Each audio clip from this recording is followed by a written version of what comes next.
Hello, I'm Paul Beckwith, and in this video today, I have the great pleasure to review a new book that has just come out. It's called COPOUT, How Governments Have Failed the People on Climate, an Insider's View of Climate Change Conferences from Paris to Dubai by Nick Breeze. Now, I've personally attended 5 climate conferences over the years, and I've had the great pleasure of doing some work with Nick Breeze. And, he was joking many years ago about writing a book on all of his climate conference experiences. And here's the book. I just think it's awesome, but I have a biased opinion because, I know Nick, he's a friend, but he's done incredible work. And I'm going to talk about the book in this video. So, we've had 30 years of UN climate negotiations to reduce carbon emissions, and they basically failed to deliver a survivable outcome, most recently and emphatically at COP28 in Dubai. And in a few months, we'll have COP29 in Baku, Azerbaijan, another oil state. It was in Dubai last year, and the year before it was in Egypt. Okay, so this book is written in so-called gonzo style, which is first-person accounts, sort of day-to-day, happenings. It's a very conversational style of writing, and I think it's perfect for giving you an insider's view of the climate conference. So, on the dust cover at the back of the book, it says, an insider's view of the UN COPs from Paris to Dubai to find out what on earth is going on. Pun intended. Why does a process which was meant to be saving the world continue to achieve almost the exact opposite? Global heating and climate breakdown is the key existential issue of the day. Nick sheds light on the situation through the engaging, all-too-human story of successive COP, Conference of Parties, conferences over the past decade. It's a tale of imperfection, failure even, but not yet defeat.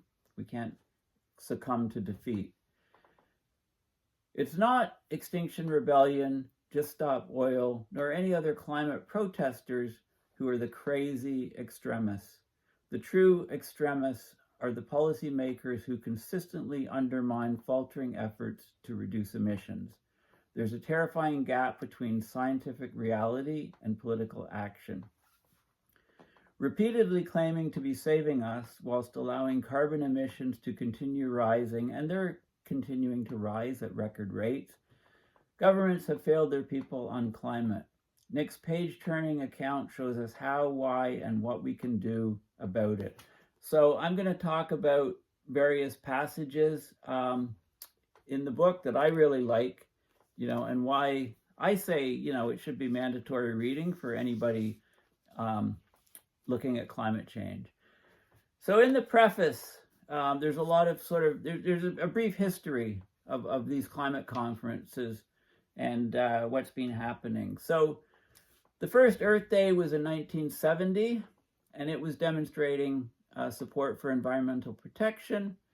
In 1972, we had the first United Nations Conference on the Human Environment, known as the Stockholm Conference. There was a Stockholm Declaration coming out of it, where, it looked at the fundamental right of all people to a healthy environment. 113 countries attended. Scientists understood the planetary warming potential of greenhouse gases as far back as the 19th century, of course. In the late 1980s, U.S. scientists testified before Congress. I think James Hansen was a leading one in 1988, I believe. Of course, in 1987, we had the Montreal Protocol, which is a global treaty to ban CFCs, chlorofluorocarbons, that took out the ozone layer, greatly harmed the ozone layer, giving it some time to recover. And so there's a lot of history going back that's outlined. The success of the Montreal Protocol, as Nick points out, led to the UN Framework Convention on Climate Change, or UNFCCC, borrowing the following ambitious line for its own treaty. Basically, it bound member states to act in the interests of human safety, even in the face of scientific uncertainty. In 1988, the Intergovernmental Panel on Climate Change, the IPCC, which is basically a scientific body involving hundreds of scientists from around the world, it was set up by UNEP, United Nations Environment Program, and the WMO, the World Meteorological Organization, where scientists basically volunteer their time and expertise to assess the available scientific literature on climate change. And then these UN conferences started shortly after. Well, there was a major United Nations conference on the environment and development in Rio de Janeiro in 1992, the Rio Conference.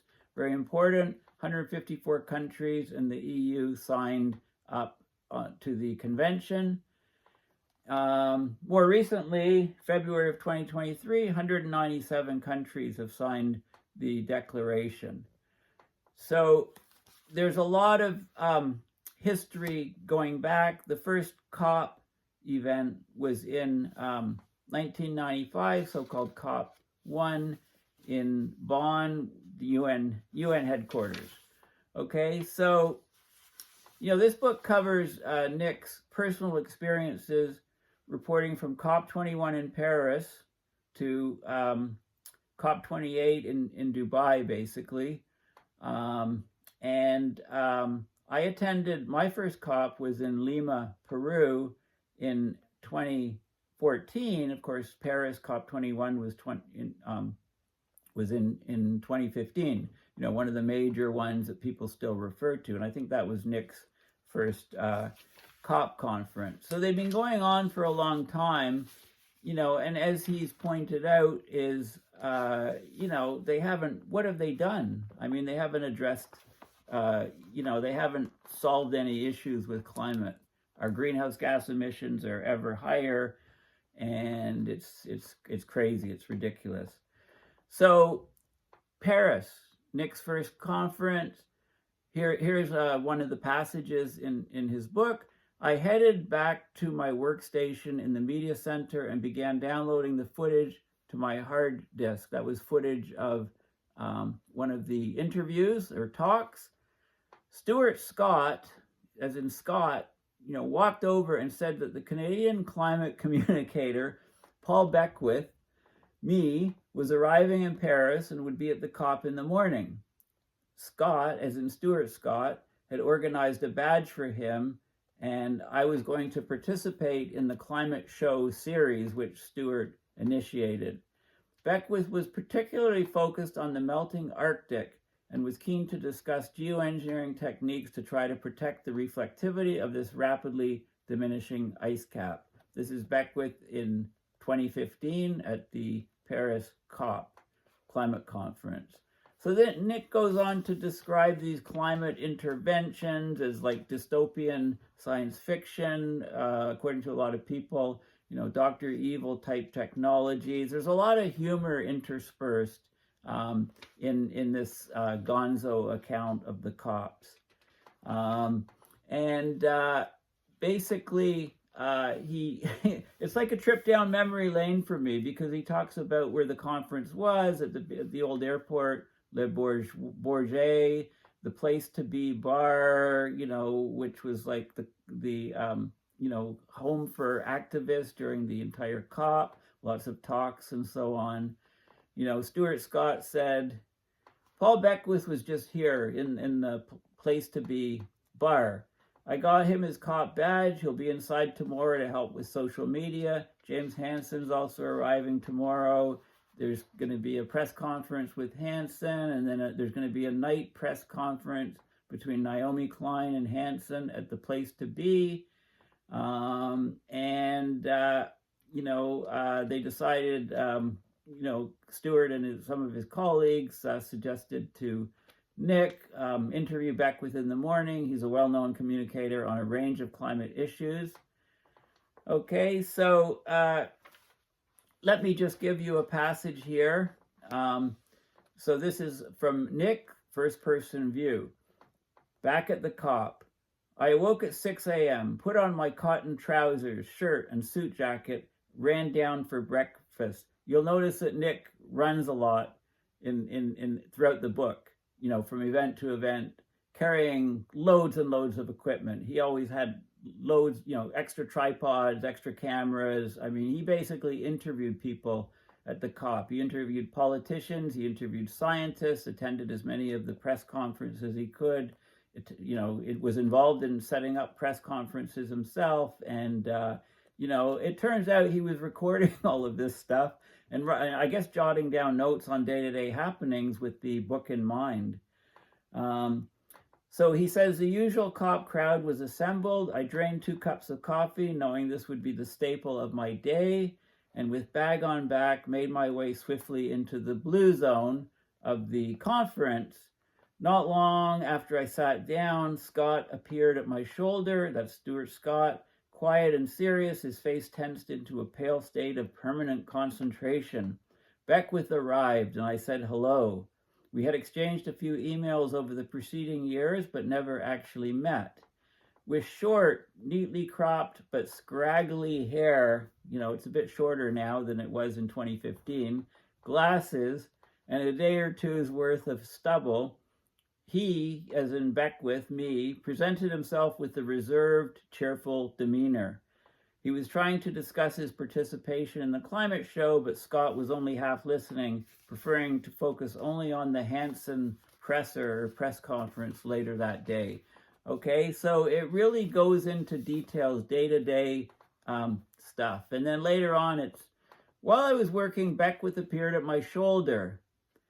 I've agreed to do a climate show with Scott, he said. I just want to discuss the dramatic changes in the Arctic region and that we need to cool the Arctic. Sounds like me, right? 10 years ago, for sure. He said that he was concerned, I said that I was concerned that the Intergovernmental Panel on Climate Change, the body of scientists that informs the UNFCCC, was underplaying the risk in the recent Assessment Report 5 that had been published in 2014. Okay, and I explained, the Arctic is warming extremely fast, and that lowers the temperature difference to the equator, which makes the jet stream move more slowly, become stuck, and increases the frequency, severity, and durations of extreme weather events. When we lose the sea ice, the Arctic is a much darker place, pun intended.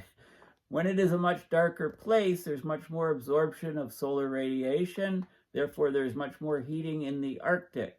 This heating, both in the atmosphere and in the ocean, is a very serious thing. In the ocean, the heating will thaw out the clathrates on the ocean floor, so we're looking at a potential for a very large methane release. Now, what I really like is that, Nick, he quotes passages from back, in the particular COPs when they occurred, and then he puts them into modern day perspective.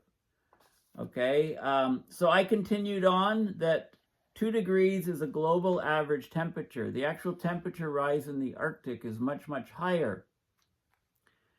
We've had about 1 degree Celsius of warming over the pre-industrial period. That was as of 2015, Paris COP. But the Arctic temperature rise has been about 4 or 5 degrees over that same time period.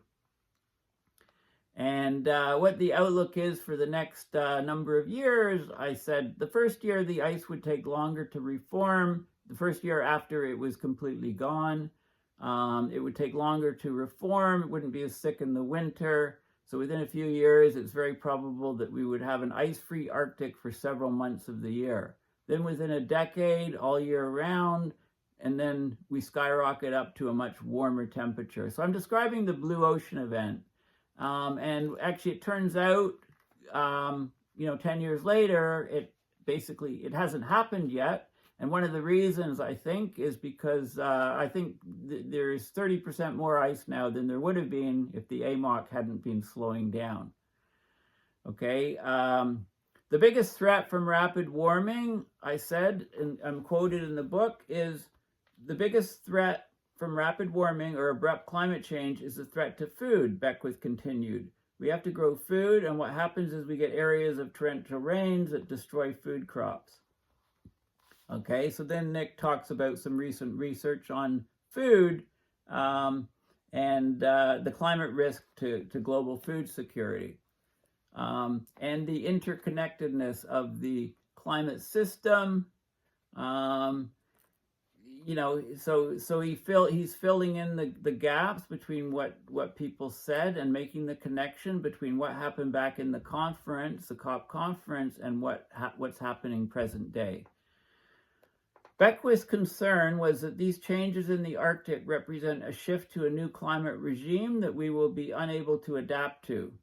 In 2015, this was not so visible to the public, but by 2023, extreme weather impacts around the world really stepped up a gear. Beckwith outlined his three-legged stool strategy to address these challenges. The first leg of the stool was obvious: reduce our carbon emissions to as close to zero as possible. Of course, that hasn't happened. That was COP's job. The second leg was carbon dioxide removal.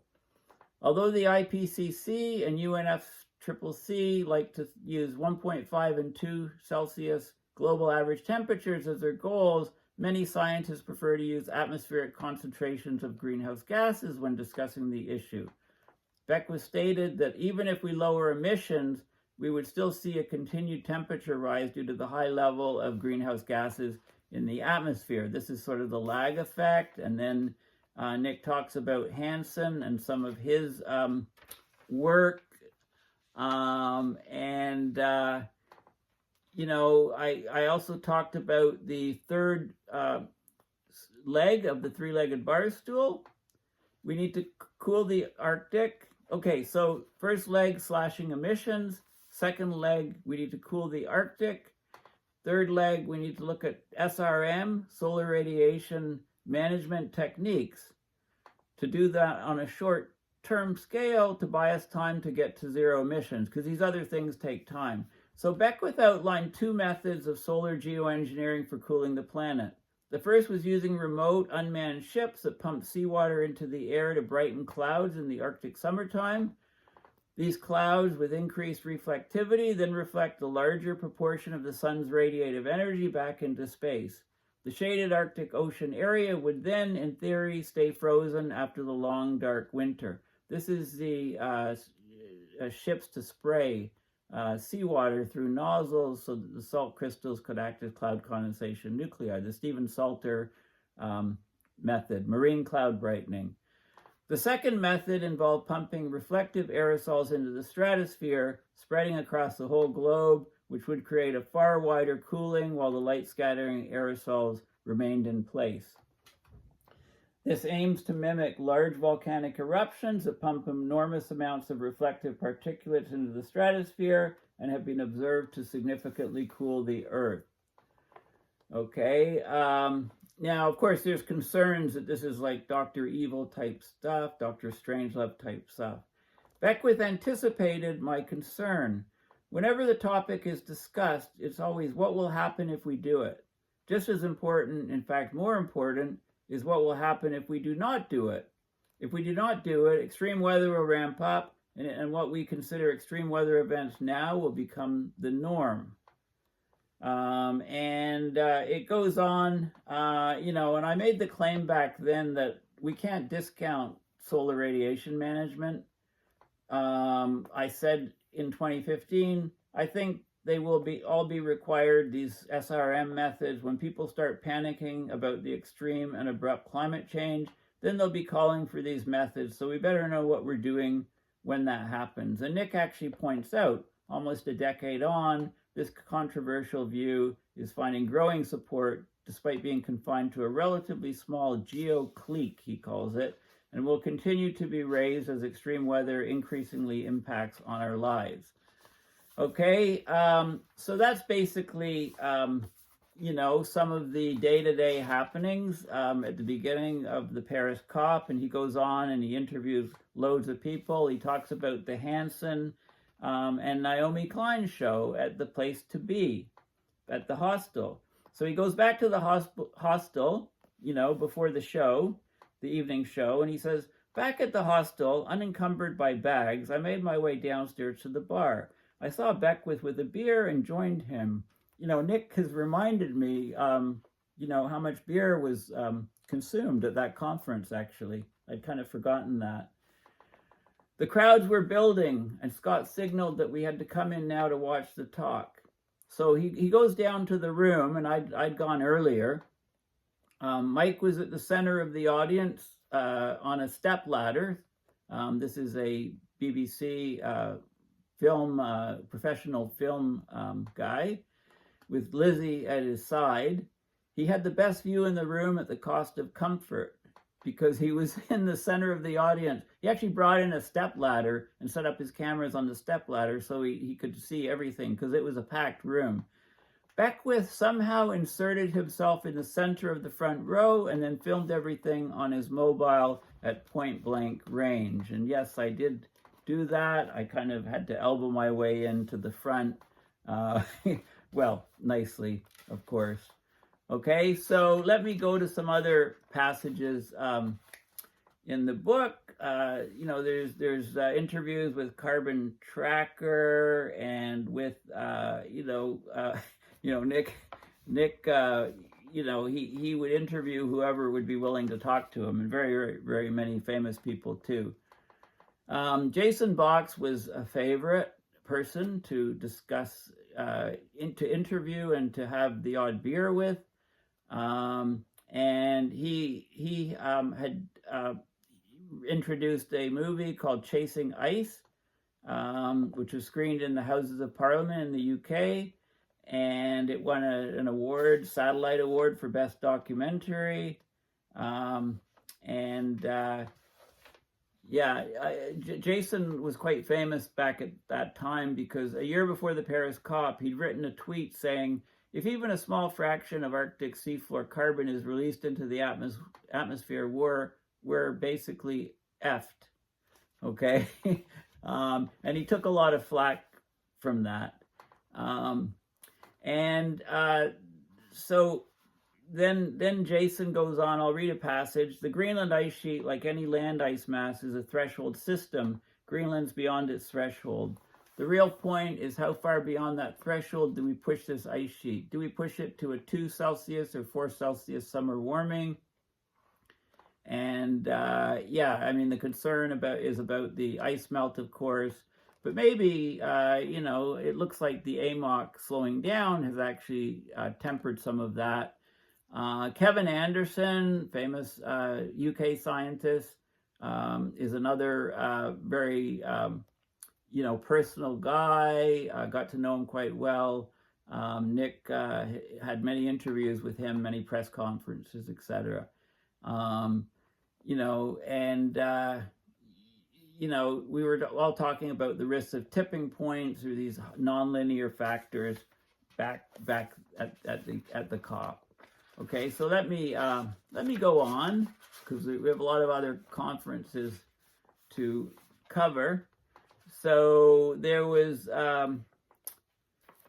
lots of good stories. So here's a story where Nick had set up an interview session with both Kevin Anderson and Hugh Hunt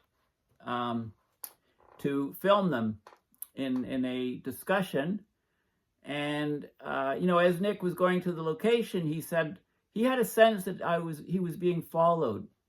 He turned to see Stuart Scott striding in his wake. "Hey, Nick," he yelled. "What are you doing?" I asked. "I followed you," Scott explained. "I hear you're doing some filming with Kevin Anderson and Hugh Hunt from Cambridge. Mind if I join?" He had the expression of a detective hot on the trail. So he's like the ubiquitous guy who kind of pops up everywhere, Stuart Scott. He was really in the know. He knew more people, organizers. He could get into rooms he wasn't supposed to get into. I mean, he had the system all figured out and gamed. So there's a lot of back and forth between Kevin and Hugh, very, very interesting climate stuff in the book. So all of this is covered in great detail. So not only do you get a good sort of historical sense of what went on at these climate conferences, but there's loads of information too on, things that we, were thinking of back then, and you can compare them to how we're thinking about them today, and Nick does that very, very well. Later, he interviewed, he also interviews many politicians, and there's anecdotes. So there was one interview he talked about with an official, a politician from Alberta, Canada, Minister for the Environment and Parks, Shannon Phillips, and also an interview with the Green Party in the UK, MP Carolyn Lucas. And, he tried to pin down Shannon Phillips about will the Athabasca oil sands / tar sands ever be phased out. And, she, of course, wouldn't say that would be a possibility. No, of course not. We got to keep making money off the oil. And, you may not know, but the Athabasca tar sands / oil sands is the largest, it's larger than Great Britain in size. It's just a huge carbon source. It looks like sessions were being derailed, and then John Kerry addressed the conference, and of course, it was just too packed to go and see it directly, so we went to the U.S. Pavilion, and they were streaming it on large screens, so I got the guys to come, and also had, top seats there, of course, and, yeah, it goes on and on and on. The ins and outs of what was happening in Paris. Now, let's move forward to, many other COPs are discussed. I wasn't at most of them in between, but in COP25, the conference was supposed to be in Santiago, Chile, but it was canceled a month before, and Madrid, Spain took it up in 2019, just pre-COVID. And there's a good anecdote here. Let's see. Yeah, there's an interesting anecdote here. So Hansen was also at that conference, or maybe he was participating online. At the press conference room, so this is now in Madrid, Spain. At the press conference room, a crowd was forming. Beckwith was waiting outside with someone I recognized as Dr. Peter Carter. Peter was based in Canada and published frequent bulletins on the state of the Arctic and other Earth systems. And, a gang of people started coming. Within moments, this is funny, the sound of new arrivals drew our attention toward the entrance of the area. I saw a gang of people heading towards us. Then in the midst of the crowd, a wheelchair emerged. In it sat Scott. His hair was thinner and gray. At a glance, he might have looked quite weak, but as they drew close, he skipped out of the chair seat and offered me a very cheerful greeting. "Hey, Nick, it's good to see you. You look well." "Thanks, Scott." I was a little surprised by his sprightly emergence from the chair in contrast to his somber arrival. "Sorry to hear that you are ill. How are you feeling?" He leaned in. "Yeah, you heard about the cancer, right? Look, my doctor said I should be dead already, but I'm doing good. I think I'm going to beat it." And then Hansen arrived, and all these other people arrived, and, lots of press conference and interviews and updates were going on at the Madrid conference. I think that was a conference organized by Facing Future, actually. Future Facing... And let me go to some other stories here, because there's some really good ones. Okay, so there's a section Nick calls Descendants of Scott. And, he's talking, so after Stewart passed away, the climate show continued at the COPs in the form of Facing Future videos and Climate Emergency Forum videos and sessions. So Descendants of Scott, this is now, I believe this was at the next conference. Yeah, so this is in COP26, Glasgow, There wasn't one in 2020 because of COVID. So after Madrid in 2019, it skipped 2020, and the next one was in COP26 in Glasgow. So, so Nick says, I dropped all my belongings at my room and followed the call of my stomach, heading back downstairs to the bar to contemplate dinner. The hotel was relaxed about people bringing takeaways to eat in the lobby. I ordered a cold bottle of beer that had been aged in whiskey barrels. It had a pleasantly rich, tangy flavor with a refreshing Moorishness to it. Of course, another thing that Nick does is he's a wine connoisseur, a wine taster and analysis, and has traveled to many vintages, like many grape growing places, many wineries, etc. And so he's describing the wine, and he says, my phone buzzed. It was Beckwith asking if I wanted to join him and two others for dinner at a nearby restaurant. Okay, so he says, Beckwith looked in good shape, perhaps a little more portly. Well, portly, really? Okay. Why am I recommending this book? He's calling me portly. Well, I guess the truth hurts sometimes. Anyway, Beckwith looked in good shape, perhaps a little more portly than Madrid 2 years before, but so did I. He was with a couple also from Canada called Heidi and Charles, who were running a version of Scott's climate show. As we sat down to eat, they explained that in the wake of Scott's death, the climate show had continued, but it basically split into 3 groups. And we were continuing Scott's press conferences in a similar show format. Okay, and I also mentioned to Nick that there was going to be an event later in the conference to commemorate the life of Stuart Scott, and it was going to be on a bridge across the River Clyde. Okay, so this is an interesting story because let me go to a couple more passages here. So let me find it here. Okay, where are we?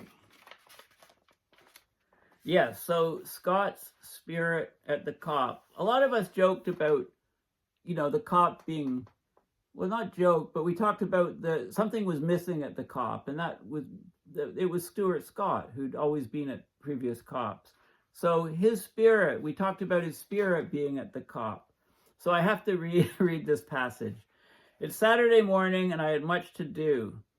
Nick says, I dragged my weary flesh into the media center to edit some of the recordings of the day before.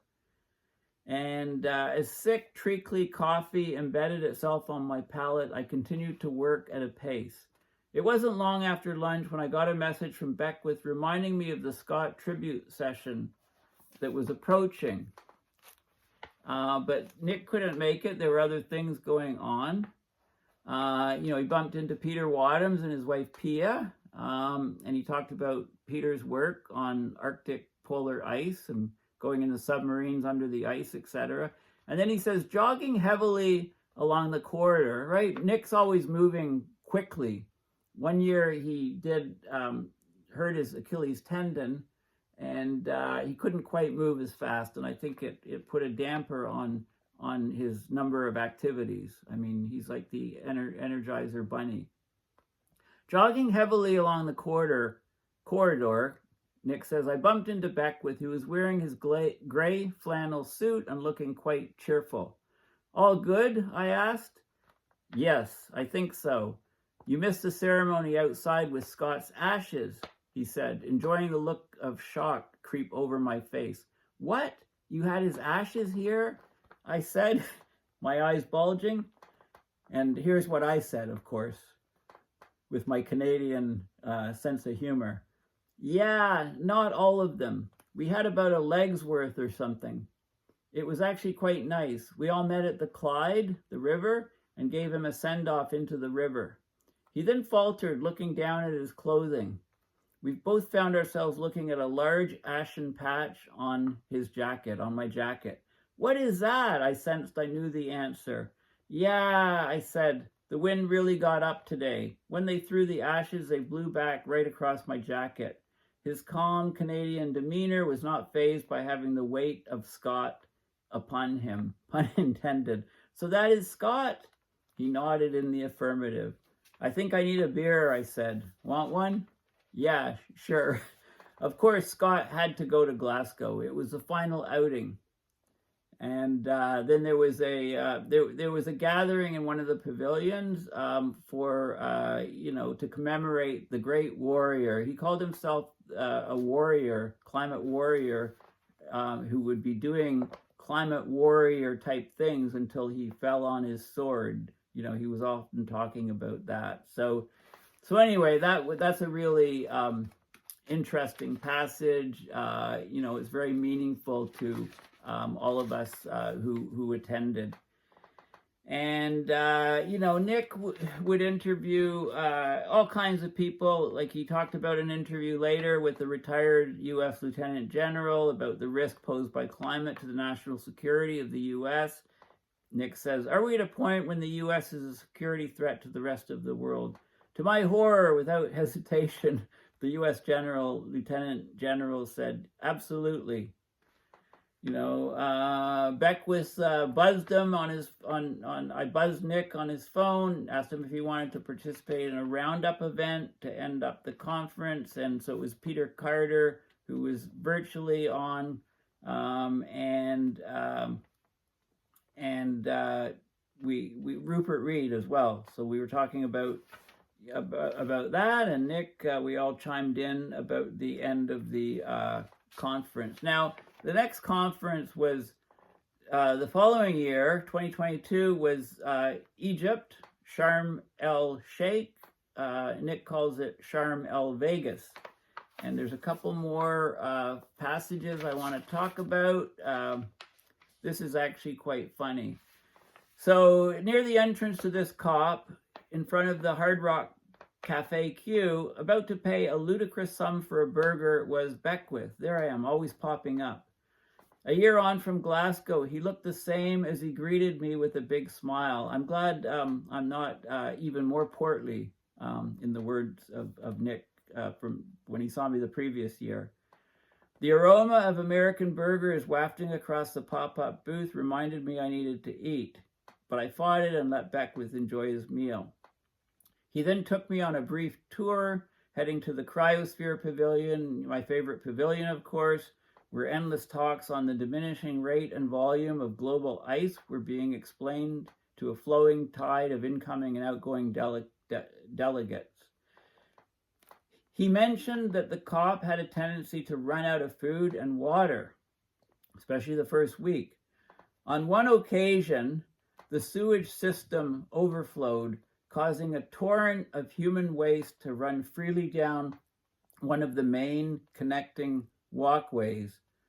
He, as in me, of course, what did I do? I recorded it on my phone, and the sight of people crossing ankle-deep pee in the warm desert afternoon had a surreality to it that befitted a COP. So basically, there was a lot of metaphors that you could argue. The street full of crap at the COP.